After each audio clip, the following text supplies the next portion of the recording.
أشهد أن لا إله إلا الله وحده لا شريك له أشهد أن محمدا عبده ورسوله وقد قال الله تعالى في القرآن الكريم والقرآن المجيد أعوذ بالله من الشيطان الرجيم اللهم صل على محمد وعلى آل محمد كما صليت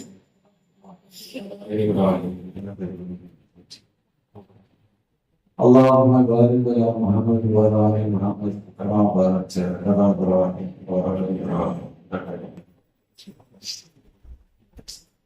கண்ணியத்திற்குரிய எல்லாம்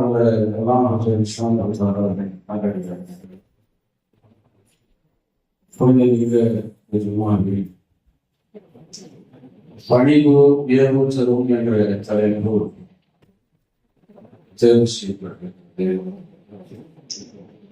நம்முடைய நிச்சயம் குறிக்கோள் அனைத்தும் அல்லாஹ்வுடைய பொருத்தத்தை பெற வேண்டும் என்பதுதான். அதன் மூலமாக சுவனத்தை அடைய முடியும் என்பதுதான். அதற்காகத்தான் நாம் வணக்க வழிபாடுகளை செய்கிறோம். வெறும் வழக்க வழிபாடுகளை மட்டும் செய்துவிட்டு நம்முடைய இலக்கை நாம் அடைய முடியுமா? அல்லாஹ்வுடைய பொருத்தத்தை பெற முடியுமா? சுவனத்தை அடைய முடியுமா என்றால் கண்டிப்பாக முடியும். இஸ்லாமிய மார்க்கம் வெறும் வழக்க வழிபாட்டை மட்டும் சொல்லித் தரவில்லை. பண்பாடுகளையும் நற்குணங்களின் விழுங்கியங்களையும் இஸ்லாம் நமக்கு கடமையாகி, அதனாலதான் பிற சமயங்களை சொல்லுகிற போது மதம்னு சொல்றோம், இஸ்லாத்தை மார்க்கம்னு சொல்றோம். மதம்னு சொல்வதை நாம் தவிர்க்கிறோம். என்ன காரணம்? மதம்னு சொன்னா ஒரு கடவுள் நம்பிக்கை, ஒரு கொள்கை, ஒரு சடங்கு, அதோடு சொல்லி பண்ணணும். பிற சமயங்கள் பண்பாட்டு தளத்தை பற்றி அவ்வளவு வலுவாக பேசுகிறது. இஸ்லாத்தை ஏன் மார்க்கம்னு சொல்றோம்னா வாழ்வியலுக்கும் ஒரு வழிகாட்டுகிறது, கடமையாக. மார்க்கம்னு சொன்னா வழி. இப்போ பஸ் ஸ்டாண்டில் பஸ்ஸில் கிடைப்பாங்க, திருப்பூர் மார்க்கமாக, கோவை மார்க்கமாக, சேலம் மார்க்கமாக போகும் வழி அப்படின்னு எழுதிருக்கோம். அதனாலதான் மார்க்கம்னு நாம் சொல்கிறோம். மதம் என்பதை பெரும்பாலும் தவிர்க்கிறோம். மதமும் இஸ்லாத்தில் உண்டு. ஆனா பெரும்பாலும் நம்ம எதை கடைபிடிக்கிறோம் என்றால் மதத்தை தான் கடைபிடிக்கும், மார்க்கத்தை கடைபிடிப்பது. என்ன காரணம் அப்படின்னா வணக்க வழிபாடுகள் தான் கடமை. இஸ்லாம் சொல்லுகிற வாழ்வியல் நற்குணங்கள் எல்லாம் கடமை இல்லை அப்படின்னு நினைக்கிறோம். ஆனால் நற்குணத்தையும் வாழ்க்கையும் இஸ்லாம் கடமையாக ஆக்குகிறது, கட்டாயமாக. அல்லாஹ் திருமறை குர்ஆன்ல சொல்லும் போது அல்லது மௌத்தல் ஹயாத்தில் எவ்வளவுக்கும் ஐந்துக்கும் அரிசமாக, இந்த வசனத்தில் வணக்க வழிபாட்டை பற்றி அல்லாஹ் பேசுகிறேன். இந்த உலகத்தினுடைய வாழ்வையும் மரணத்தையும் உங்களுக்கு நாம் தந்திருப்பதற்கு காரணம் உங்களில் நல்லவர்கள் யார்? அப்ப வணக்க வழிபாடு எதற்கு அப்படின்னா நம்மை பண்படுத்துவதற்கு, பக்குவப்படுத்துவதற்கு தான் இந்த வணக்க வழிபாடு எல்லாம். அல்லாஹ்வுடைய ரசூல் அவர்கள் இதை விளக்கும் போது சொன்னார்கள், மறுமை நாளில் நன்மையும் தீமையும் எடை போடுகிற திராசு. எல்லாத்துக்கும் திராசு இல்லையா? காற்றை அடப்பதற்கு கூட திராசு இருக்கிறது, தண்ணீரை அடப்பதற்கு திராசு இருக்கிறது. அது மாதிரி நன்மை தீமைகளை அளப்பதற்கு ஒரு திராசு எல்லாம் மறுமையில் வைத்திருக்கிறான். நம்ம துல்லியமாக கணக்கு. அதில் நற்குணத்தை தவிர வேறொன்றும் இனமாக இருக்காது. ரசூல் ஸல்லல்லாஹு அலைஹி வஸல்லம் சொல்றாங்க. அப்படின்னா வணக்க வழிபாட்டை விட நற்குணம் தான் நமக்கு மறுமையில் உதவிகரமாக இருக்க போகிறது. ரசூல் ஸல்லல்லாஹு அலைஹி வஸல்லம் சொல்றாங்க. இன்னும் படிச்சு புரிந்த மாதிரி சொல்றாரு, உங்கள் ஈமானில் முழுமை பெற்றவர்கள் யார் தெரியுமா? ஈமான் முழுமை இல்லைன்னா மறுமையில வெற்றி பெற முடியாது. வணக்க வழிபாடுகளில் குறைந்திருந்தால் கூட அல்லாஹ் நாடு நாள் நீக்கி விடுவான். ஆனா ஈமான்ல குறை இருந்துச்சுன்னா எல்லாம் உங்களின் முழுமை பெற்ற ஈமான் உள்ளவர்கள் யார் தெரியுமா? நற்குணம் உள்ளவர்கள்.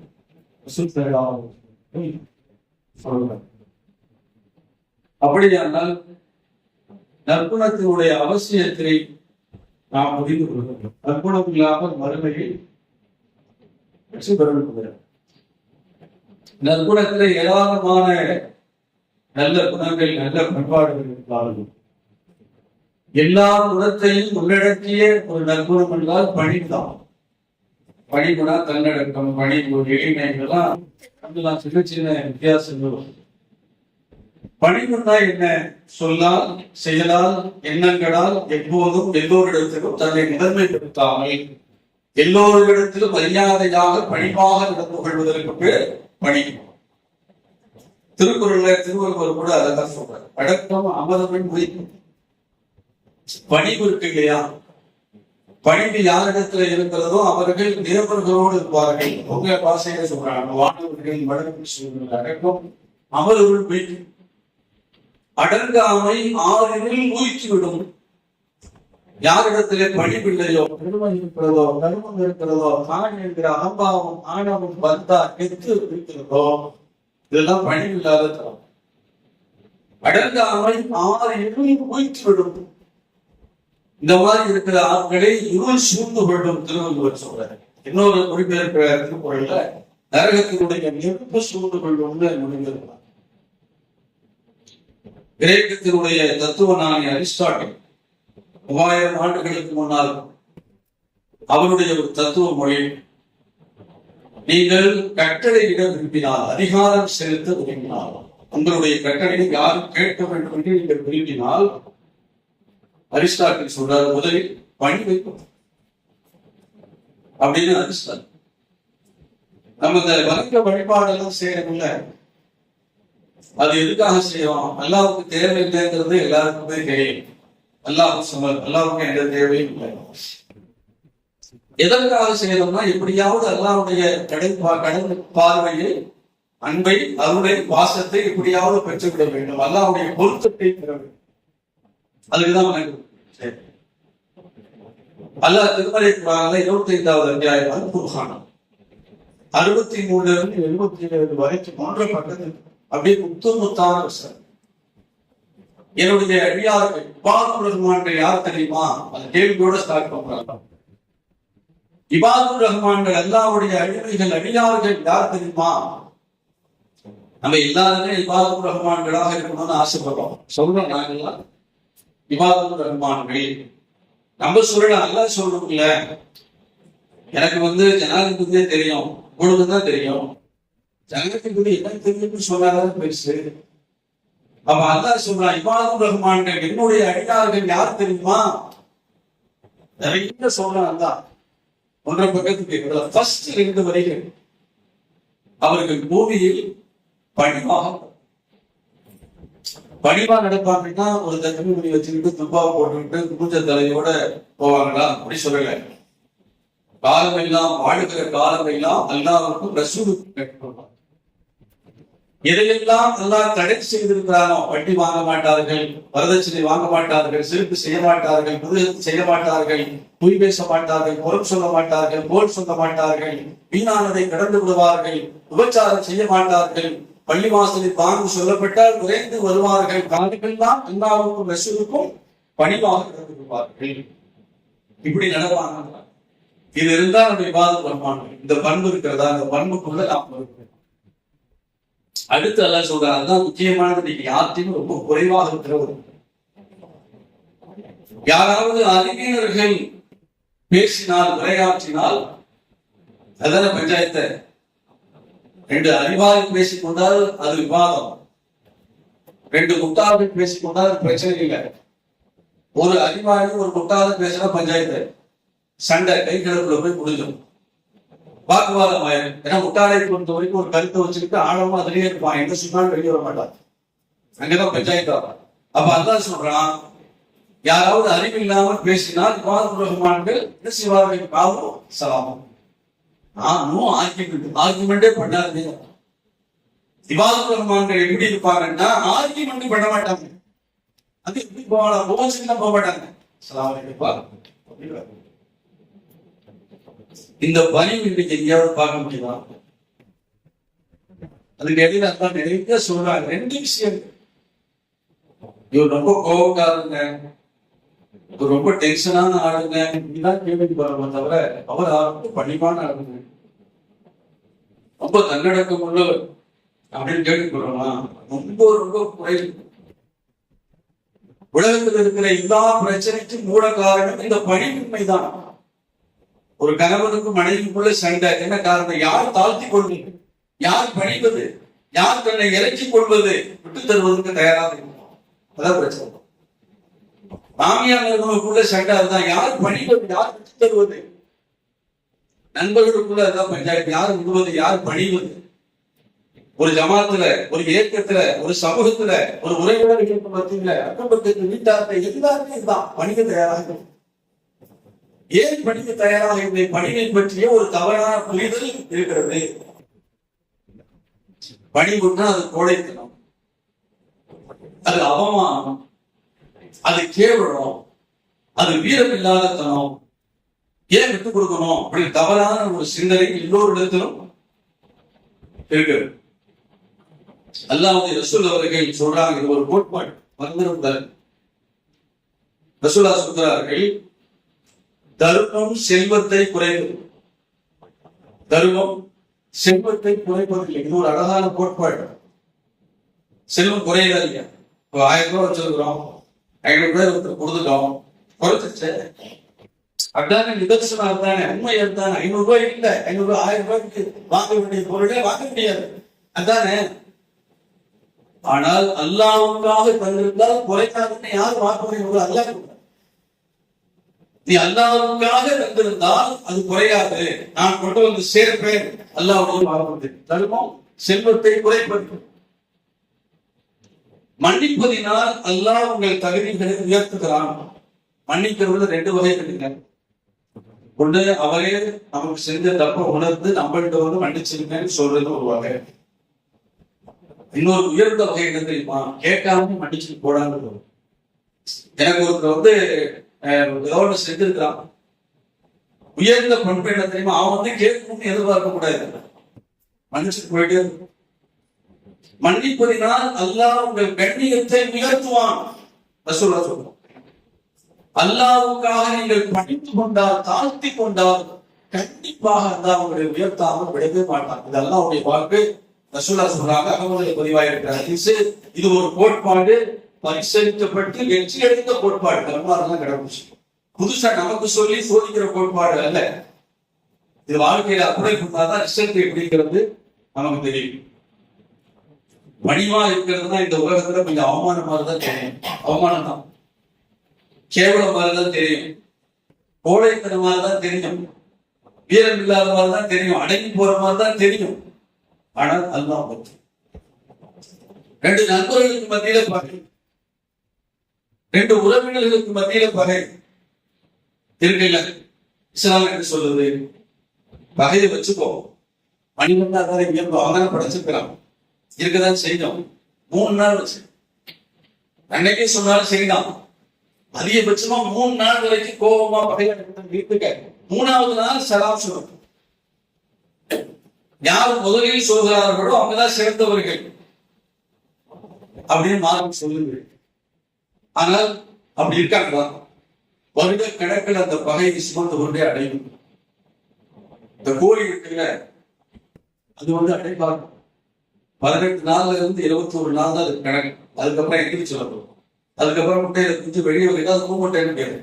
அது மாதிரி பகை பல வருடங்கள் சுமந்து கொண்டே அடையும்.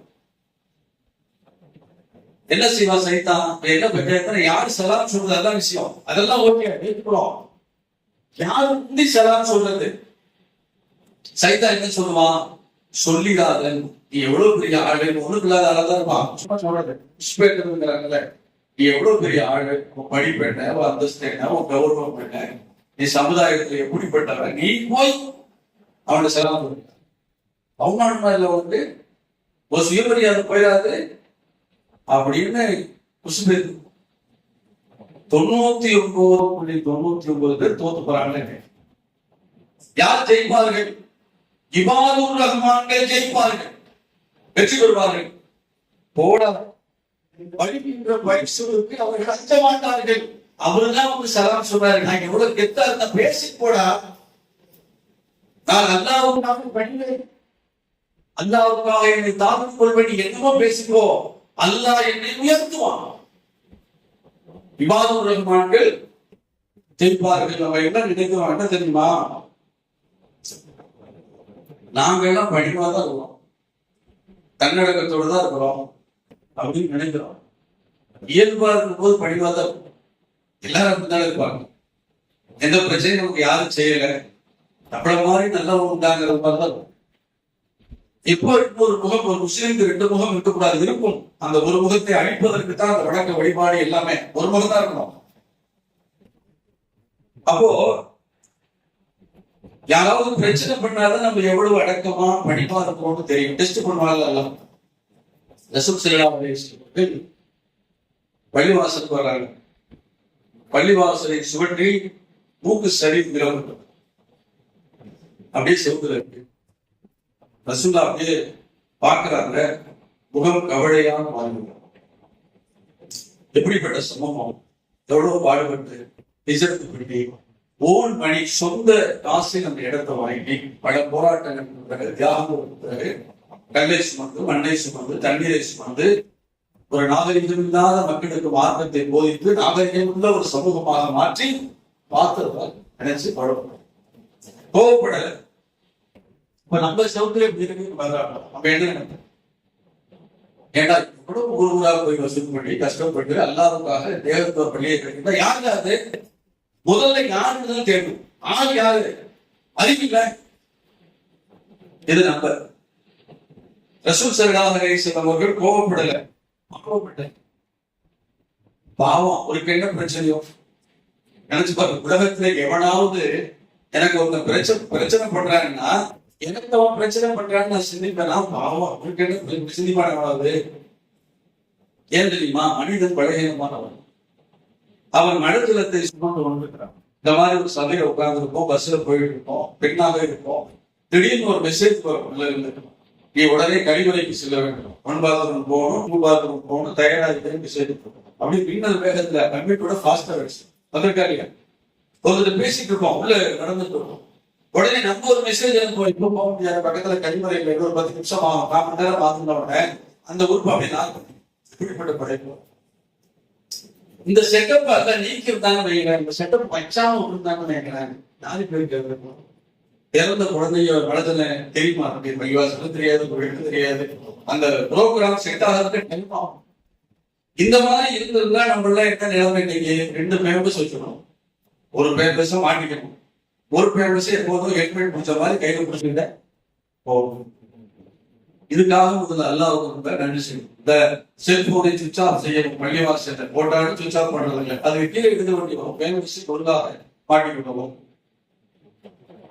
இதுக்காக அல்லாஹ்வுக்கு முதல்ல சில நேரங்கள் இந்த செட்டப் குறைஞ்சது இல்லை, உடல்நிலை சரியில்லாம இருக்கும், லூஸ் மோஷன் போயிடுறாங்க, நமக்கே தெரியாம நீரிழிவு நோயாளிகள் கை தூங்குறாங்க, ரொம்ப ஓவரா ஸ்கூல் இருந்துச்சுன்னா யூனிட் வந்த உடனே பாத்ரூம் போகணும், இல்லைன்னா போறதுக்கு முன்னாடியே வரணும்.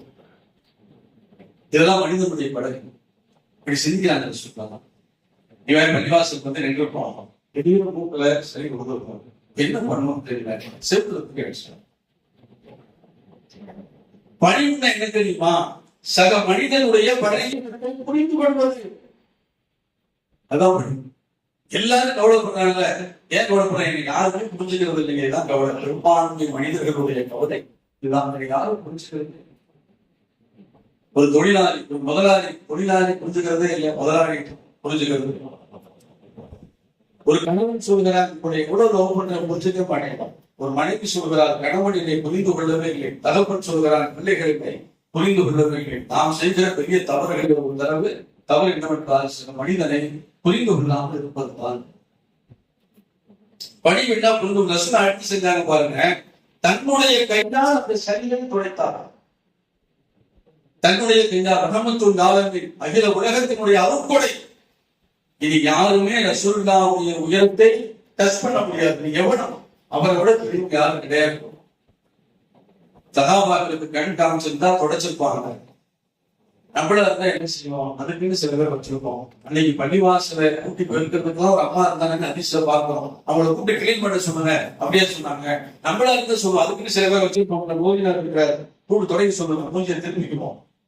அவர் என்ன செய்வார்? கொள்ளையில போனவன், நாசமா போனவன், கட்டையில போனவன், ஏன்டா ஏன் உயிரை வந்து வாங்குறீங்க சொல்லுவாரு.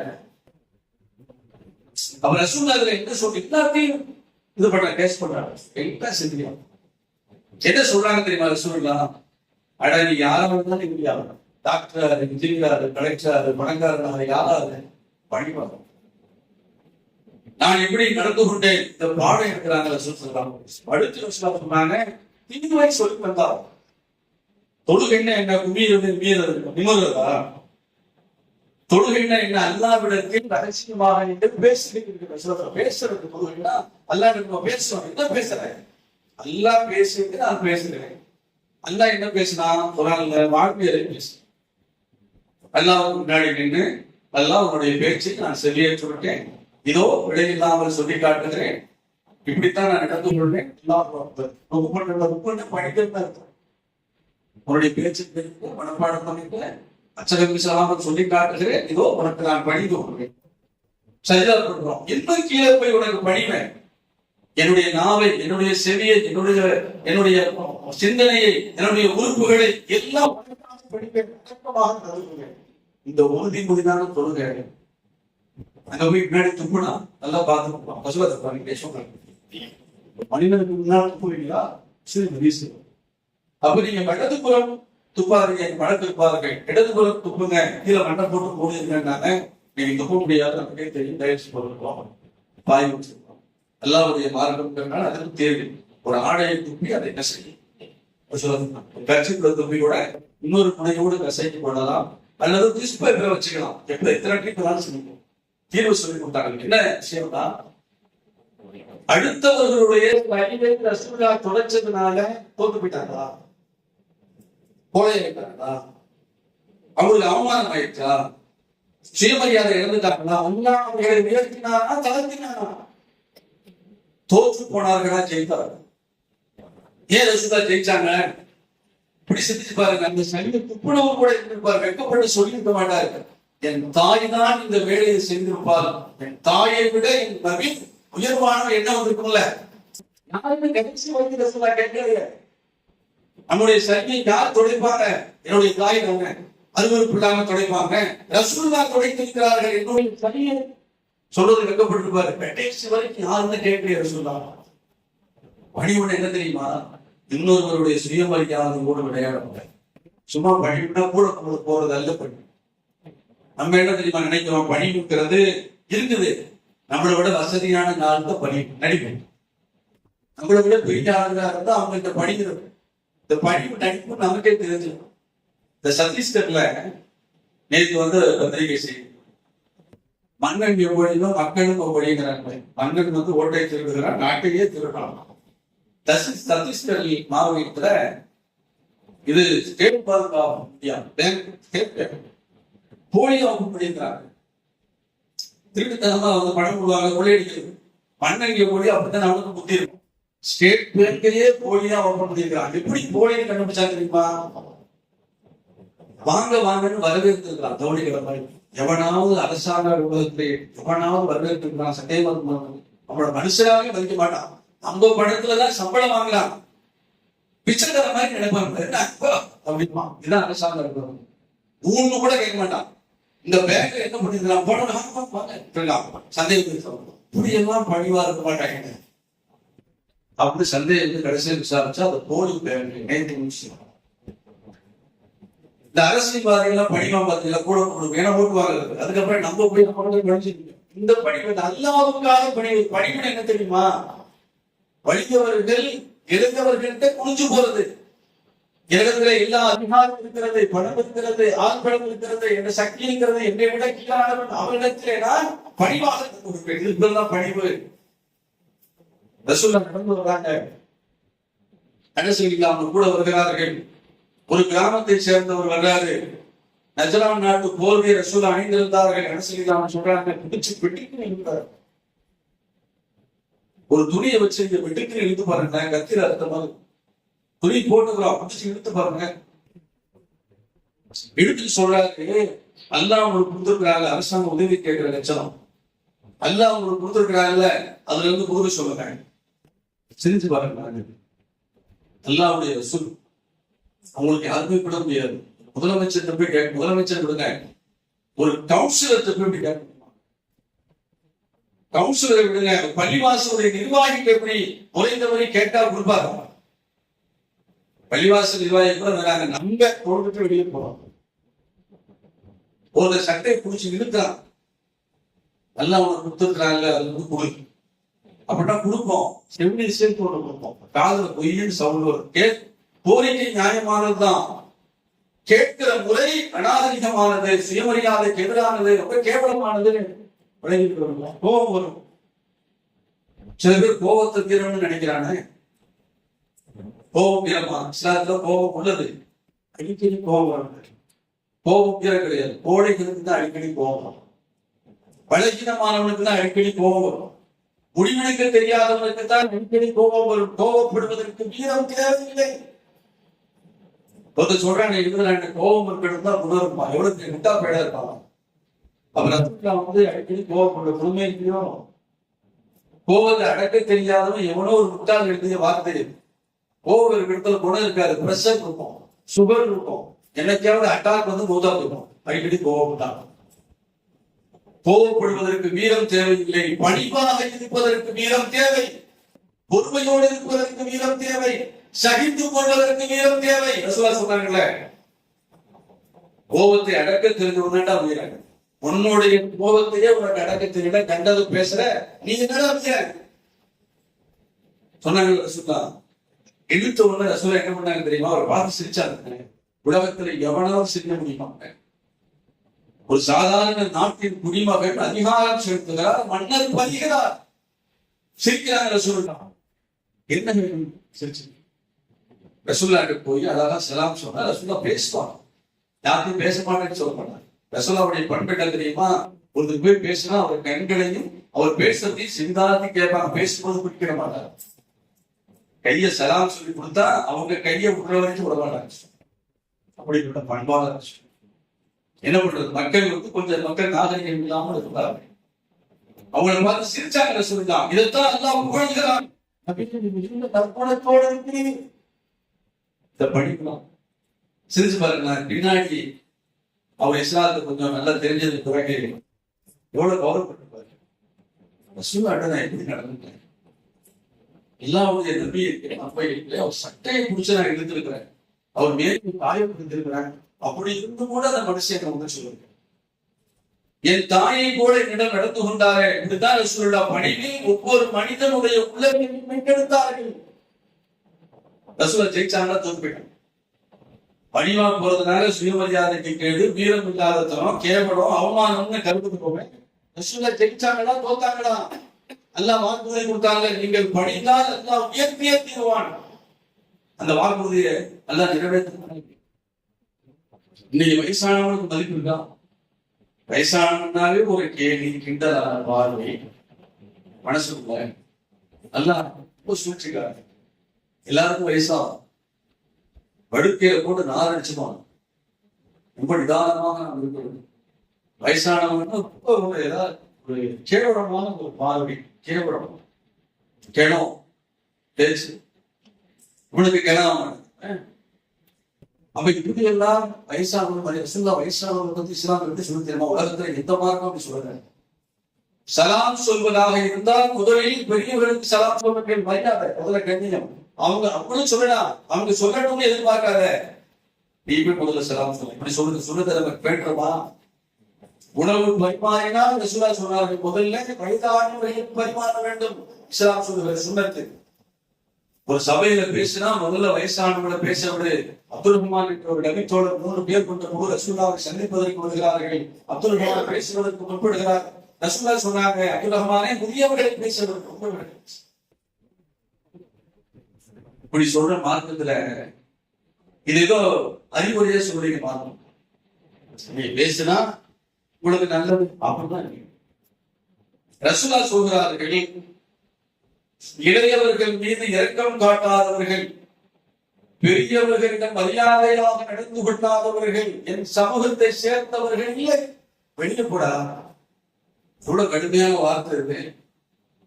ஒரு மனிதன் இஸ்லாத்துக்கு வரலன்னு ரசூலுல்லாஹ் கவலைப்பட்டாங்க. எந்த அளவுக்கு தன்னை மாய்த்துக் கொள்கிறார். அவர் வரலையேன்னு கவலைப்பட்ட ரசூலுல்லாஹ் வெளியே போ, நம்ம யாரும் தேவையில்லைன்னு சொன்னால் சாதாரண இது யாரோ ஒரு பெரியவங்க அட்ரஸ் தெரியாத சொந்த பெற்றோர்கள் தௌஹீத்வாதிகள் மரியாதை மதிக்கிறாங்களா? சுருக்கமா சொல்லி முடிக்கிற நேரம் உம்மு ஐமன் ரலியல்லாஹு அன்ஹா அவர்கள் ரசூலுல்லாஹ்வுடைய வளர்ப்பு அவங்கதான் ரசூலுல்லாஹை வளர்த்தார்.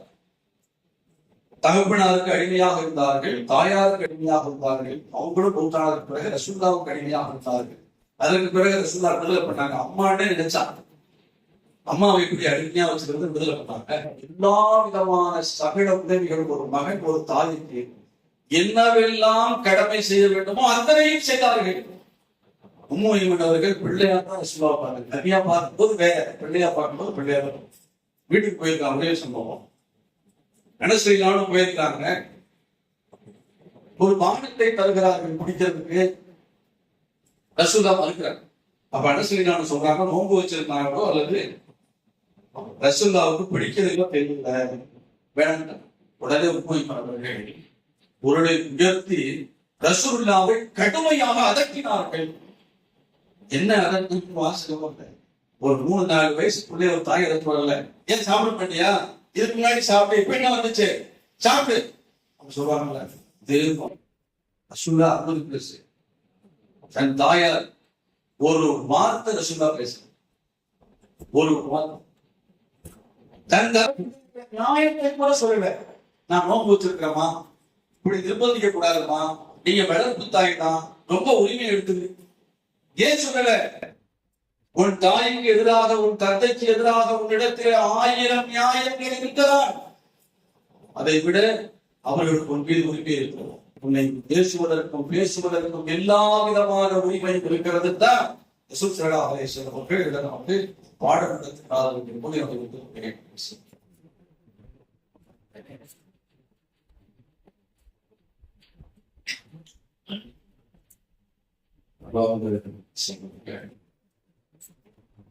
அல்லாஹ்வுடைய ரசூல் அவர்கள் எவ்வளவு எளிமையானவர்கள் அப்படிங்கிறதுக்கு அனஸ்ரீலானு செய்தி சொல்றாங்க. மதீனாவில் இருக்கிற ஒரு அடிமை பெண் எப்போது வேண்டுமானாலும் நபியினுடைய கையை பற்றி பிடிச்சுன்னா இலக்கணமா சொல்றாங்க, நேரடியா புரிஞ்சு கையை பற்றி பிடித்து தன்னுடைய அடிப்படை தேவைகளை நிறைவேற்றிக் கொள்ள முடியும். என்ன அர்த்தம்? ஒரு அடிமை பெண் அவங்கதான் சமூகத்துல ரொம்ப கீழ்நிலையில இருக்கிறவங்க. அவங்க நினைச்சா ரசூலுல்லாஹ்ட்ட எனக்கு விறகு ஈடாக்கு எடுத்துனாங்கன்னா ரசூலுல்லாஹ் தோளில் சுமந்து கொண்டு வருவாங்க. எனக்கு தண்ணி இந்த உணவுல ஏற்பாடு பண்ணி கொடுத்தா போய் ஏற்பாடு பண்ணி கொடுப்பாங்க. இன்னைக்கு இருந்திருந்தா ரேஷன் கடையில போய் அரிசி வாங்கிட்டு வாங்க ரசூலுல்லாஹ் வாங்கிட்டு போவாங்க. நம்ம போவோமா? இவ்வளவு பணிவானவர்கள், இவ்வளவு எளிமையானவர்கள் எல்லாம் சொல்றோம். நம்ம எத்தனையோ பயான்களை எல்லாம் கேட்கிறோம். இன்னைக்கு தௌஹீத்வாதிக்கு ஒரு நோயே வந்திருக்கு புதுசா. என்னன்னா கேட்க செய்யும் அப்படிங்கிற ஒரு நோய். இது சைத்தான் ஏற்படுத்துகிற ஒரு நோய். 6 மாதத்துல எவ்வளவோ பயான் கேட்டிருக்கிறவங்கள எத்தனை கருத்துக்கள், எவ்வளவோ அதிசயம் வணக்க வழிபாடு 5 விஷயத்தை நான் மாத்திக்கிட்டேன். வணக்க வழிபாடு செய்யக்கூடாது. 5 விஷயங்களை என்னுடைய வாழ்க்கையில் நான் மாத்திக்கணும். எத்தனை பேர் செய்தி இங்கதான் போகுது, மாற்றங்கள் இங்க அல்லாஹ் சொல்லும் போது இந்த நோய் கவனிகள் தலையில வழின்னு சொன்னா தடை நோய் தெரியுது, கை வழின்னா ஆர்த்தோ டாக்டர் கை நோய், கை வேலை செய்யறது தெரியுது, ஆர்த்து பிரச்சனைனா ஆர்த்து வேலை செய்யறது தெரியுது. நமக்கு பிடித்த குர்ஆன் ஹதீஸை கேட்டும் அறிவு வேலை செய்கிறது, உணர்வு வேலை செய்யவில்லையானால் உள்ளத்தினுடைய நோய் அல்லாஹ் சொல்றான். நான் கேன்சர் வந்து எல்லாம் காப்பாடுறேன், எனக்கு கேன்சர் வந்து கை கால் விளங்காத கிட்னி வந்து கூட நான் மோசம் பிரச்சனை இல்லை. குர்ஆனை தெரிந்து கொண்டு நடைமுறைப்படுத்தாமல் அந்த நோயில மூத்தாயிடக்கூடாது. அல்ல அந்த நோய்ங்கிறான் தான். நீங்க குர்ஆன்ல செல்ல போய் நோய் நடிச்சு பாருங்க, யாருக்கெல்லாம் இந்த மார்க்கத்தை ஏற்றுக்கொண்டு குரானை நடைமுறைப்படுத்தவில்லை அவங்கெல்லாம் நோயாளிகள். அல்லாஹ் பெரிய நோய்தான். நோய் எப்படி தீரும்? நம்பிக்கை கொண்டவர்களுக்கு அருளாகவும் நோய் நிவாரணமாகவும் திருமலை குரானை நாம் இறக்கியிருக்கிறோம். நோய் நிவாரண குரான் தான் இருக்கிறான். படியுங்கள், கேளுங்கள், சிந்தியுங்கள். அடுத்து அல்ல சொல்றான், அவர்கள் முகம் குப்புற விடுகிறார்கள். முகம் குப்புற விடுகிறார்கள், சரிந்தாவோடு விடுகிறார்கள். அழுதவர்களாக முகம் குப்புற விடுகிறார்கள். அது அவர்களுக்கு அடக்கத்தை எல்லாம் அடிக்கடி பயணம் கேட்கிறேன், குரானை கேட்கிறேன், நிறைய உபதேசத்தை கேட்கிறேன், எனக்கு நடைமுறைக்கு வரமாட்டேங்குதுன்னு அழுத சொல்றாங்க. அடித்து கேள்வி அவர்கள் முகம் குப்புற சரிதாவை வீழ்ந்து அழுகிறார்கள். கண்டிப்பாக அவர்களுக்கு பணிவையும் அடக்கத்தையும் அது அதிகமாகும் நல்லா சொல்றான். அப்படிப்பட்ட நல்ல மக்களாக நம் அனைவரும்